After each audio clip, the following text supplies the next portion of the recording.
Hey guys, welcome back to We Are Judging You. This is episode 7, 2025. We are now in the month of October. Halloween boo. Lots of boo. You gotcha out there. So today, I think we talk about what's going on in our society, of course. We've got voting rights that we're going to talk about today. Okay. A lot of subtopics with voting rights. There's a big case which is pending before the United States Supreme Court out of Louisiana over gerrymandering, which is done politically probably in just about every state. But the petitioners in this case are saying that we are being discriminated against if the legislature creates districts that are for minorities. Okay, the non-minorities are now being discriminated against, and there has been some chatter. I think specifically from some of the justices on the Supreme Court that they may actually take this up. And there's been some prior, I don't know if you want to call it commentary or dicta from some of the justices that would seem to indicate that the Voting Rights Act is ripe for reconsideration, particularly in this area here, which is Section 2, I believe. Okay, so don't quote me on that, but that's going to be a big topic that we're going to talk about. We're also going to talk about the No Kings protests, which have sort of rocked the nation. Over 100 protests nationwide. And are we drifting more towards authoritarian rule? Is this just a setup for an even better future comeback? You know, what's going on with the No Kings protests? How does that affect America? How might that affect you, which affects me and my co-host Murtaza Sutarwalla and everyone else, right? So Murtaza, how are you doing? Yeah, I'm doing well. Happy Halloween. The major holiday coming up in the house. The kids are excited about Halloween. I still got to figure out my costume. What are you going to go as, George? Well, I was thinking about going as Millie Vanilli. My wife and I would like to have we like to play off each other. But if you watch, Netflix has this amazing Millie Vanilli biopic, which is very entertaining. You learn a lot about both of the characters that, I had no idea what was going on with them, how they got discovered. But most of all, I like wearing spandex. You wear some spandex, you can wear a wig, and you can pull it off. Last year I think it was wine and cheese. I went as a cheese board. She was a bottle of wine. Oh. So this year we're thinking about Millie Vanilli. Yeah, I try to go for the laziest costume possible. So it's some rendition of either Teenage Mutant Ninja Turtles. I went one year as George from It. Oh wow! Is that a yellow jacket? From It? The Stephen King scary movie. The clown? No, not the clown. The little Pennywise. boy who wears the yellow jacket and he has a red balloon going around. Yeah. Did he get eaten by Pennywise?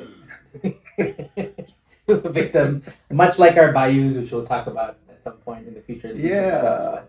But yeah, so voting rights. I think this case is going to be an important one. I think we've had the Voting Rights Act since the 1960s civil rights era. It's been litigated every 10 years whenever there's a new census that comes out, which then requires redistricting, and that's the traditional way. Is that usually after the census? Last one was in 2020. Mm-hmm. There was a lot of redistricting going on. But interestingly, the Supreme Court, sort of overruled a precedent that it had here in 2022 term, that's in 2023 regarding racial gerrymandering versus political gerrymandering. Political gerrymandering is fair game. Racial is still not because of the Voting Rights Act. So it is interesting, what will happen. A lot of states are now doing mid-term districting, so that means between the census, they're doing it, and there's the special session that just happened here in Texas, where the Democrats all ran away. That's what it was, right? Redistricting. I think what they're saying, 5 seats might be given, might go more favorably for the Republicans. So it's interesting. When I was at the state, strategic negotiation, right? And then there referendums in various states. I think California has one. I think it's like Prop 50. A few other states where they just cannot do here in Texas, we can redistrict if it's put on a special legislative session or it's during a regular legislative session. There's no restriction on how often the state of Texas can do it. I think that was a wake up call to some Democratic states about why are we respecting this sort of precedent of every 10 years? Now that we can do that, so it'll be interesting to see what happens in those states. I don't know. I mean, I think part of it is the reality is that all of this goes down to the politics in the House of Representatives in DC and how close it is. I mean, the country is basically nearly 50-50, right? It's probably 47-47 for the Dems and 47 for the Republicans. And there's a very small amount of independents who might swing, but that's why you see at the House of Representatives supposed to represent the whole country. I mean, it's I think Republicans right now have like a 5-person majority. Basically, it's very slim. And there was like like in Arizona right now that's going on. There was the representative who died. His daughter won the special election. She's not getting sworn in this week. She filed suit trying to get sworn in because of the shutdown. Because those kind of numbers. There were a bunch of Trump nominees who were pulled back their nominees from the administration because they were Congress persons. And if they came, then there was a chance that a Democratic governor might even reduce the Republican slim majority as it is. So I think that's the context of what's going on. Is that number one is that the country in general, while we seem much more partisan in some ways, I think we're actually coming to this medium point where there's not much of a difference, right, in terms of numbers between Democrats and Republicans. That has led to a very narrow majority in the House. And that's where we're stuck. That's a big battlefield, right? And looking at the numbers. So, yeah. The president has said, allegedly, whether it's to lawmakers or to the governor or just to the Texas political elite, I want 5 more seats, and so the state legislators set about making that a reality. But it's interesting that you said it was a wake-up call for a lot of states that you don't need to wait every 10 years before you redistrict. You can do it at a much more frequent pace, right? So California, for instance, which is Texas is very reactive to what California does. California is very reactive to what Texas does.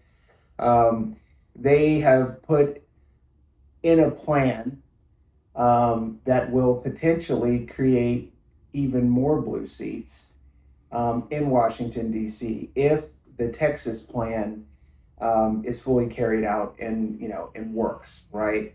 However, the way the districts are approved in each state is different. In Texas, I think the state legislatures can vote on it and they approve it, and then governor signs it, becomes law.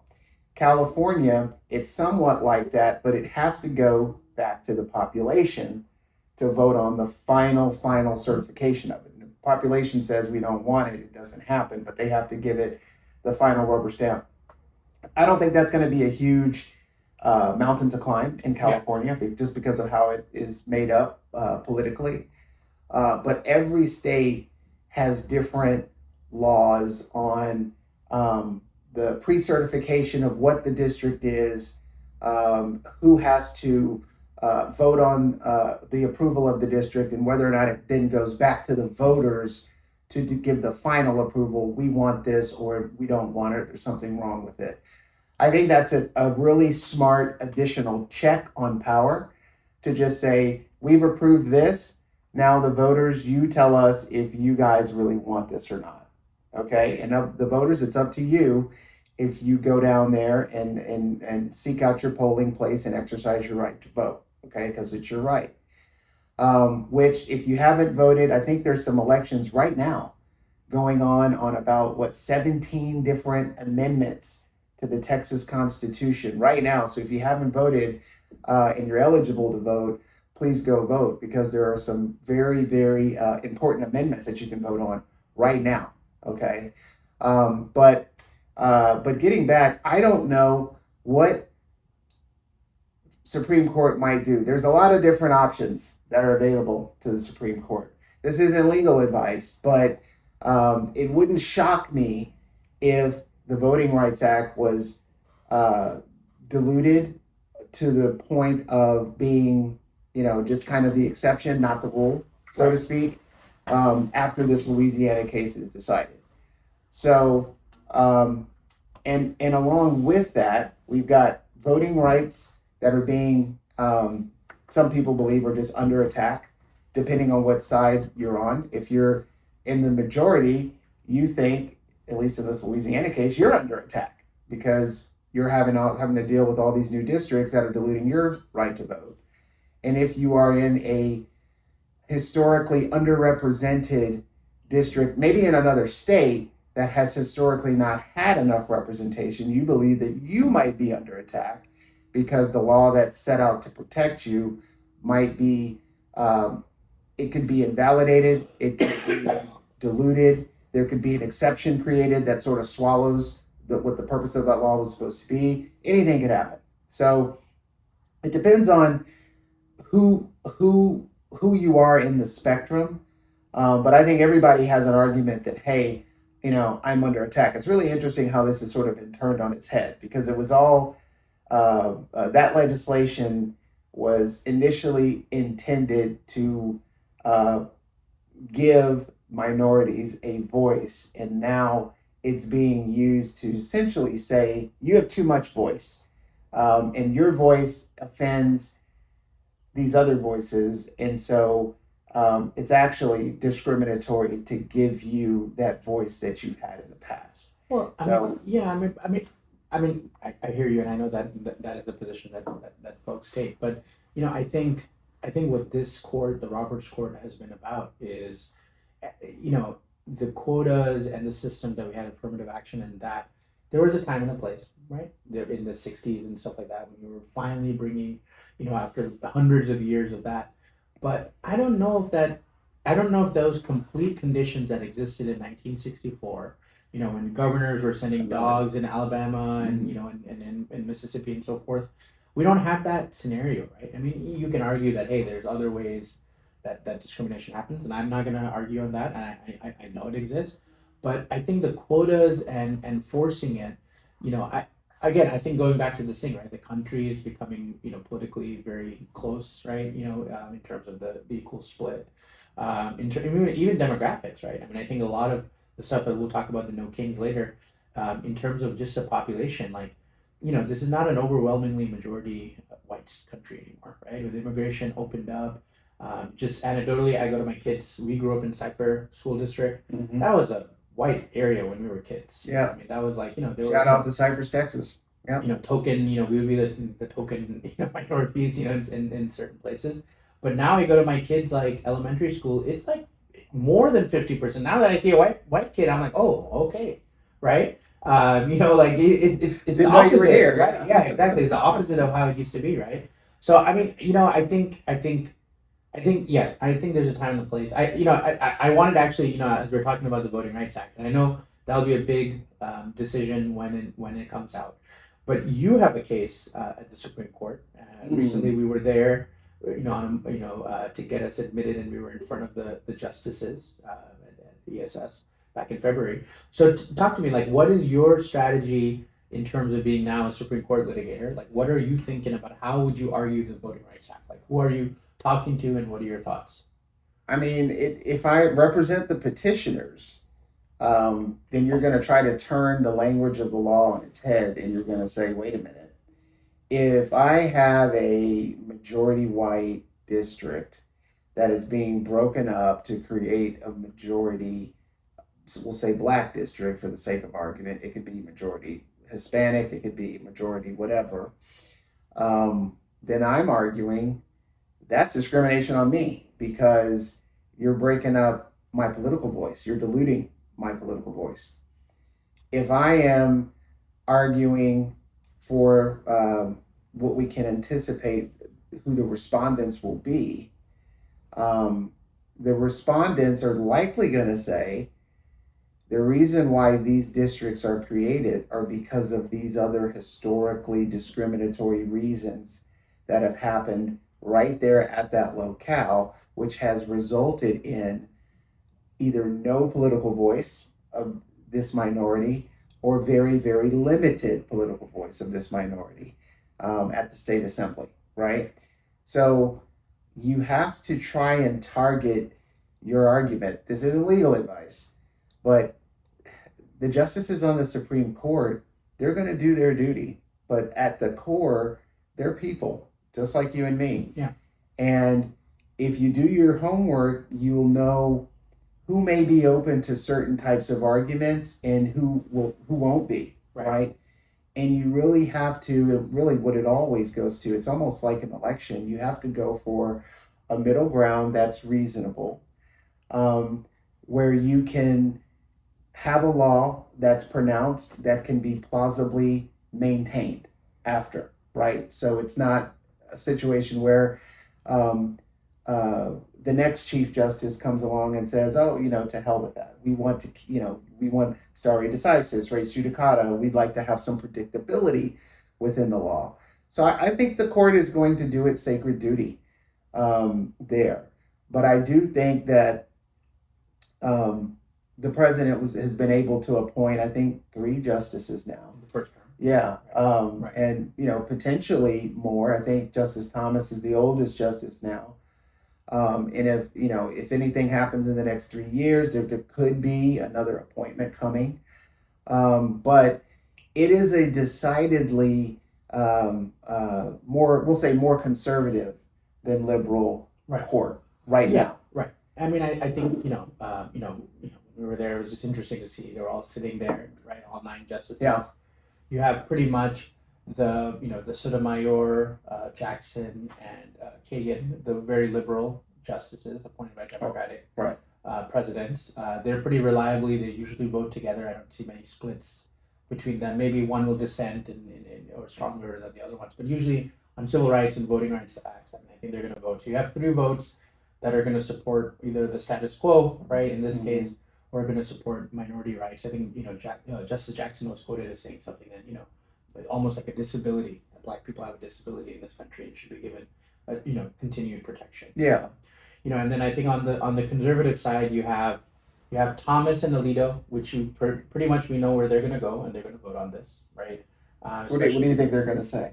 They're going to go for the opposite, right? I mean, unless there's some, and I think it'll be interesting to see how the advocates sort of like push it, if they could make an originalist argument. But again, voting rights is not an original act, right? Looking at that, there could be a good argument to be like how the British system in Parliament works, right? If we inherited it from there when we first got our independence, the British system is a very unique system. Like it's not, they don't vote the way we do. It's like party list, and you're really not having a designated person for each district, right? You have like a list of people, and if you're on the list, it's a very parliamentary system, right? So that'd be interesting if somebody was to argue that and say, look, it's not out of this world not to have one person, one vote. It's really a list, right? You're voting for. But I think those 2 are going to be against it, right? So you got 3 and 2. Then you're left with 4. So you're left with Kavanaugh, Gorsuch, Barrett, and Chief Justice Roberts, right? I think Roberts historically has been on, I think, except for the latest UT case, right? UT affirmative action case, he's always been against quotas. So I think he falls into this one on the Alito. So that's 3-3. Barrett, I don't know. I mean, I don't know. I think she can be a twist on certain things. The pundits were all saying that Kavanaugh is the one who decides this one. That this decision is going to be because he could be, right? So it'll be interesting to see what it'll take to do that. And I think, it'll be interesting to see how it all plays out. And I don't know if Gorsuch is a tiebreaker or not, or whether he falls reliably in the Thomas Alito camp. So so that's interesting. I mean, Justice Gorsuch has really written some amazing opinions. I mean, just the brilliance of the opinions. And I can tell you, I mean, coming, just going through law school, you get to read a lot of Supreme Court opinions, and you sort of pick out your sort of your favorite, and there have been several justices that I did not agree with their politics, but could reason like nobody's business, and you understood where they were coming from, how they got there, and potentially where they might go in the future, right? I mean, it's all history now.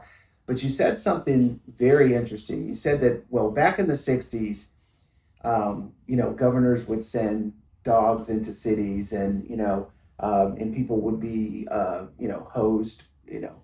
Um, Back then, in my opinion, the minority community had a very, very sensitive nervous system, we'll say, so that if somebody was bitten in Mississippi, they felt it in Alabama. Okay, now we have social media, and now social media has the addition of things like Sora, all these AI videos going out. You don't know what's real and what's not, Right. and so everything is so desensitizing now that when you hear about someone, like this morning, my wife was telling me that someone was hung and burned on 610. Yeah, last night. On 610. Yeah, Houston Chronicle. I read that. I was like, oh my God. And I don't know the facts of that, but when she said that, I'm like, what? That for me just brings up imagery of Deep South, Yeah. lynchings, just horrific acts. Okay. And now it's still happening here on 610. But back in the day, you're right. A governor might have sent in National Guard to do XYZ for a discriminatory purpose. But now what we're seeing is federal agencies being used to go into cities for what some people are going to say, hey, this is a pretty discriminatory purpose. I mean, the stated purpose is removal of people who are not legally in America. But the effect of it becomes citizens and non-citizen alike getting picked up. Right. That's the Chicago. the problem. And Portland, this is going on right now. That's the issue. Right. Yeah. Right. And so the other day, you guys might have heard in, I think on Canal Street in New York, which is a big time street in Chinatown in New York. Amazing food, great street vendors. You can just walk up and down the street and eat all over the globe. A federal agency went in there. ICE, with the stated purpose of removing folks who were not legally there and who essentially got a lot of resistance from ordinary New Yorkers who just weren't having it. And a lot of people, like, that might not happen in Texas. I wouldn't see that so much because there's so much respect for anyone who is quote unquote law enforcement, that people don't question when law enforcement makes a move or makes a decision. It's not so much questioned here, but in other places, everything's a question. And I feel like New York is one of those places where if you're going in there, to a New Yorker, life is already hard. I mean, they have to go through so much, like just to get groceries, to get back home. Like you might have to deal with the subway, all kinds of things. We hop in our car, we go to an air-conditioned grocery store, back to an air-conditioned house, and that's our life. New York's totally different. So they have an attitude when newcomers come into the neighborhood trying to essentially take their food vendors away. It was like shoving, cussing. I don't think anybody was, I think there were some arrests, but I don't think anybody was like seriously injured. But they were not having ICE coming into the neighborhood to, and that's their neighborhood. To us, it's like a tourist spot, but that's their neighborhood. People live there. So I do see a parallel between now the game is use a federal agency to go and remove those who you want removed, but without critical checks on what they can do versus what they cannot do when it comes to the citizenry. It is not the law that you have to walk around with your passport. You have to identify to law enforcement. That's just identified to them. You have to tell them who you are. You can't lie. But you don't have to carry all your documents with you. And in today's world, that'd be a very bad idea, because if you lose a document, it's hell to replace it, or someone can get their hands on it and go use it for their own nefarious purposes, right? They can steal your identity. So, we still do see agencies, police forces, National Guard being used to carry out what I think many Americans are going to see as this is discriminatory. You're not throwing out illegal immigrants from the UK, for instance. That's not really your target. The stated target is anyone here illegally, but the way it's being carried out is it's people of color. Whether you're here legally or not, you're a suspect. Right. And that's the problem. And I think I think historically the Supreme Court has been, they are cognizant of what is happening um, in the public. Okay, and it depends on which Supreme Court you're going to pick to analyze to determine how sensitive they are to that. There have been some Supreme Court they don't really care, Right. but they do know Right. what's happening. I'm sure the newspapers get read at the Supreme Court just as often as any other institution, right? And so these things are not they're not done in a vacuum. I don't think they're considered in a vacuum, but I do think we're still seeing remnants of what happened in the 60s and Yeah. remnants of what happened even before the 60s. Even today, it's just not all on Black people anymore. Right. It's on other Right. insular minorities. Yeah, of course. No, that's absolutely right. So yeah, no, it'll be interesting. I mean, we were going to talk, and we can transition to the protests going on in sort of the state. I mean, I think right now that with the shutdown, I think the real power play is how strong the executive branch can come in, right? And it's sort of this like reckoning between the other branches of government. You know, there's dysfunction in Congress, partially because they're so close in the House. I mean, in Senate, I mean, the Senate's not voted on. There's no gerrymandering of the states. You live where you want to live. If you're not happy with having a blue senator or a red senator, you move to another state, right? If you want to go to that extreme, right? Yeah. So there's no gerrymandering of Senate seats, but yet the Senate is the one where the shutdown has happened, right? They can't get 60 votes to agree on funding this, and it's this game of brinkmanship, right, that both sides play. And they think it appeals to their bases, but the bases are not the whole of the country, right? Like you should be, at the end of the day, both sides should be, governing for all the people and not just for narrow, like, I mean, on this, like, right, we're shut down. Our friends who work in the federal government, friends and family, they're without income for the last few weeks, right? I'm talking to some people, they're applying for food stamps. Can you believe federal, employees, federal workers, food stamps, running out of cash? And again, I know that I have my thoughts, and it's fine. You should get rid of all the non-essential and put them to work in productive parts of society. But nobody's stepping up and saying, you know what, we're going to make a compromise. That spirit of compromise, I think, has gone out of politics. In this country, I mean, when we learned in U.S. history, the Great Compromise, right? Like why we have two houses of Congress was because the compromise was the populated states will get the House, right, and the every other small state gets the benefit of the Senate, where every state gets 2 votes, right, no matter what, how big or small you are. We don't have that spirit, and it's like it's kind of pathetic to see after 23 days, if the Democrats don't have, everyone is holding out on basically 7 votes control the destiny of this nation, and we can't get our act together every year. So why would the rest of the world take us seriously if we can't even fund our government? That's the first priority of any Congress, and to get stuff done. Now, whether it's because the executive branch is getting power to do whatever they want without having to worry about congressional oversight, that's the story. But I just think it's something needs to change in this country quick. Otherwise, we're going to hell in a handbasket. I think the president might agree with that 100%. I was looking at an interview between it was a interviewer was from the UK, and I think it was Eric Bannon, okay, who was being interviewed.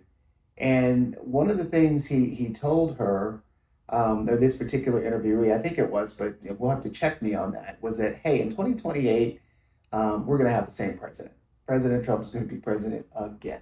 And there's a plan in place to eliminate the 22nd Amendment or set it to the side or do whatever they want to do. I don't know what the plan is. But that was sort of the allegation. Have you seen this interview? No. Okay, so it was something that I saw, and I don't know if this is a serious consideration, but I do know that it has been represented that if you voted for the current president in the last election, you won't need to vote again. Okay, that was the promise. You won't have to vote again. So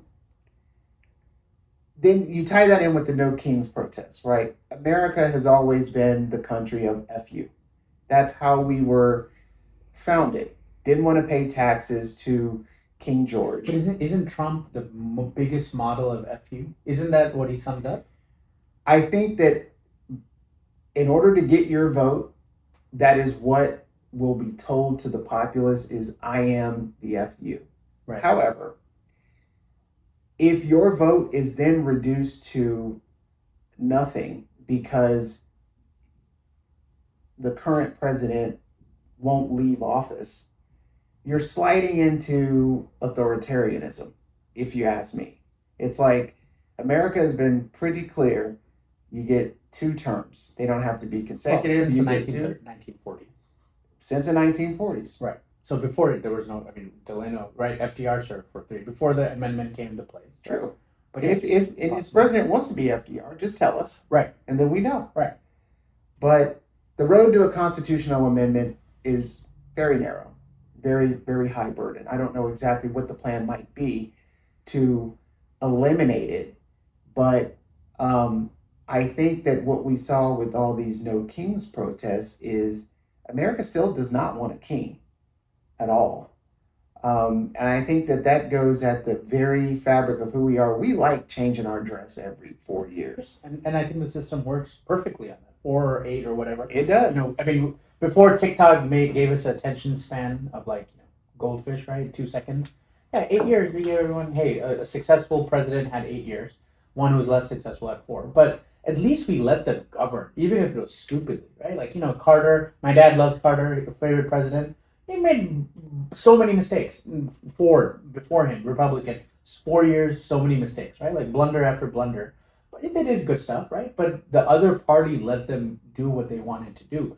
I feel like now, I don't know whether it's, it was Bush that started this, or maybe you want to say Clinton, the party not in power.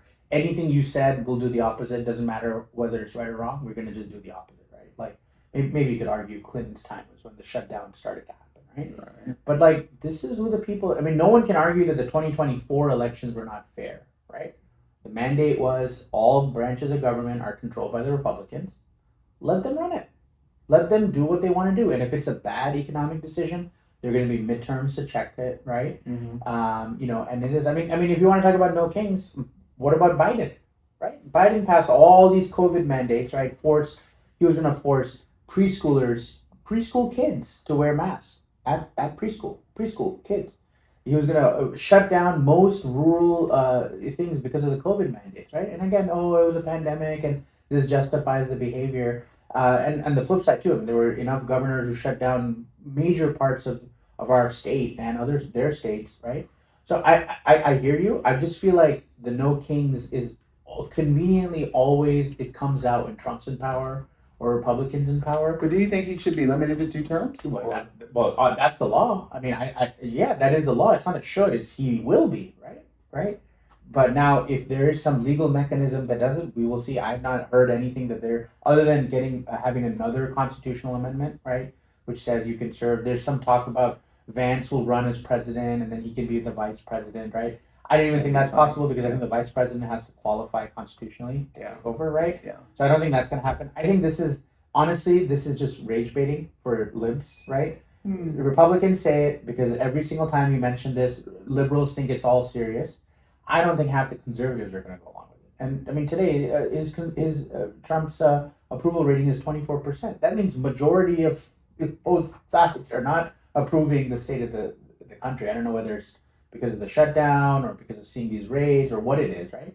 I don't think he's gonna. I don't know about the midterms. I don't know how successful he's gonna be, but I don't think he's running in 2028. He's just doing that because every single time, some Democrat gets triggered, and it's perfect, right? And then it's a perfect distraction tool, right? Especially when you're the president who's led the charge by FU, right?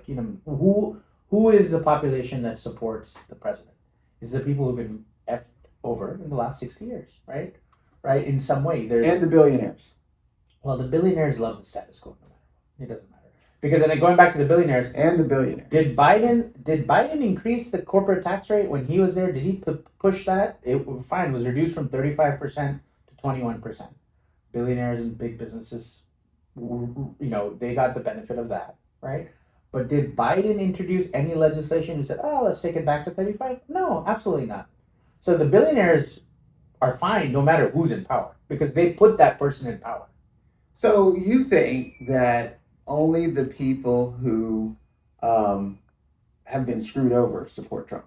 I think at some point he has caught their attention, and I think a lot of other people. I think so, yeah. And I think for of the sure. minorities who support and that. I mean, I'm talking about the MAGA, right? It's about there was a time and a place before the 1960s. I think there are a lot of successful when people there were in a lot MAGA. right? And I think there are also a lot of minorities who supported MAGA because they're like, you know what? We can't trust you Democrats for doing anything. You talk a big game, but when it comes to power, you don't do any of it. Economics, it's like Voltaire, right? Like if you read Candide, right? This is like the whole thing at the very end. Get your garden, tend your garden, right? Take care of your economics for your families, right? It's in Beowulf too, right? Get your pot of gold and sit on it, right? Like that's how you take care of yourself, kind of thing. Get economics right. And yeah, I mean, I think as long as the economy is good, I don't know if it is, and the numbers are unclear on what's going on with inflation, tariffs, and all that. But healthcare. I mean, again, yeah. There's no funding for the subsidies for healthcare. Yeah, but I mean, we weren't using those. I mean, right? We didn't qualify for those subsidies. Those are people in between Medicare, It's at least Medicaid. 30, 40 million Americans. Well, yeah, I mean, I think they will pass it. I don't think those are going to go away. I think just to condition and say we will do nothing but except for this one issue that we have picked to be our issue on the Democratic side, and said if we don't agree with both of these things, we will not do either one. I think that's unfair. I think you could definitely, if you had a functioning Congress, if you had an opposition in good faith, who is not saying whatever Trump says, we're going to do the opposite. If you didn't have that, you could have a vote on the budget, which is what happens every year, and then you could have a separate vote on the subsidies. In fact, you are now running out the clock. There might be a possibility that there's not even a vote on the subsidies because you didn't let it happen, right? If Thanksgiving comes and goes, and I highly doubt Congress is coming back to work all of December. They're going to be off by December 5th, probably, right? Take the vote. If you got the numbers, you got the numbers. Convince your political opponent that this makes sense. Go do the things that on the good faith basis of this idea that this makes sense. Let's do it. Let's work together. Yeah, I mean, I think the door swings both ways. I think the Republicans could also come off of some of their sticking points and, make it a less big, beautiful bill, but still beautiful. And I think that's probably what they need to do. But in any event, this was episode 7. We're still judging you, America. We're judging everyone. No one will escape the judging. So we'll be back next time. It's your matter and our mission, right?